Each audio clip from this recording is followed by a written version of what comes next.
Hello and welcome back. I'm Dr. Amy Novotny, and I'm excited to talk to you today about your nervous system patterning. Now, let's dive into what does that mean exactly. So we hear often this word thrown around our nervous system. There's a lot of different nervous systems in our body, but the one that we often talk about is the one that's in that fight or flight state or relaxation. So when you say your nerves are just ramped up, well, that's the fight or flight sympathetic state. And often we have a specific pattern that is unique to our own body. Let me give you an example. I know for myself that when I'm ramped up, my left shoulder goes right up to my ear. I don't want that to happen, and often it happens without my awareness. So I have to become aware and cognizant of the fact that is my shoulder high or low, and yikes, it went high, so I need to work on bringing it back down.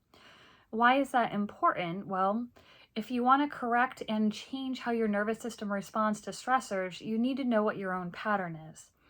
When I work with clients, I often get, I have this certain pain that's been here for years, and sometimes they try to attribute it to an injury that's happened in the past, but it's not necessarily the injury that caused the problem. It's often the nervous system's response and how that person actually keeps that nervous system going in that response pattern. So for instance, I have a client I'm working with right now who was in a car accident many years ago, decades ago, and had a response where the right side of her body tightened up. Now when she has stresses, whether it's work stresses, financial stresses, family stresses, that right side tightens up and she gets right neck and pelvic pain. That's her pattern. So as we go through working on releasing that pattern and getting her body out of those aches and pains, we have to look at that nervous system patterning in her body that's unique to her. And as she becomes aware of how to get her body back into neutral and relieve the pain, that's not enough. The next step is, okay, when she is going into a situation where she might have some stresses, she needs to be aware that those body parts are going to try to tighten up on her while she's going through whatever mental, emotional, physical stressors that she's going through. So part of it is then learning how to get herself back out of that pattern so that she doesn't fall into getting stuck again where the pain crops up. And we can use the same scenario for me as I talked about my left shoulder. I know when I'm going in through a stressful period of time that I need to work on my rib cage dropping down on the left.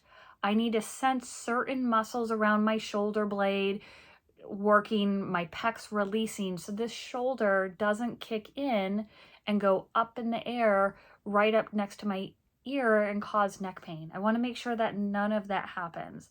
So just by having a strategy when I'm relaxed and comfortable and I can feel that strategy, I can then start to implement it in more stressful situations. Now, as I practice and I learn these things in a very comfortable, safe situation, I don't want to wait and then try to implement it when I'm super stressed out. I want to implement it daily and even under situations of minimal stress so I can work on, okay, that's how I release it. Yep, I can still feel that, let go. So that way, as the stressors get higher in my life, and we often don't know what those are going to be, but I can then use the strategy to keep myself from falling into that nervous system pattern that's unique to me. Or for my client, the one that has the right-sided pattern and pathway, we want to make sure that she doesn't fall into that. And what is good to do is to look at your own pattern. Where do you have aches and pains that seem to crop up all the time? Sometimes it can be all one-sided. Sometimes it could be kind of diagonal through the body. It might be one body part, but there's usually an area in your body where you guard and you tighten up, and you may or may not be aware that that's your unique way of holding your stress. Highly recommend that you look at that. And then if you have trouble learning how to release it, reach out to me. If you want help with that, or try it, take it to one of your healthcare practitioners, try to figure out how you can combat this response and make sure you release it on a daily basis. It's that important that you release it daily so that your stress is not carrying over from day to day, week to week, year to year. If you have questions, please reach out. Amy at PABRinstitute.com, PABR Institute.com. Have a great one, and we'll see you next week. Bye.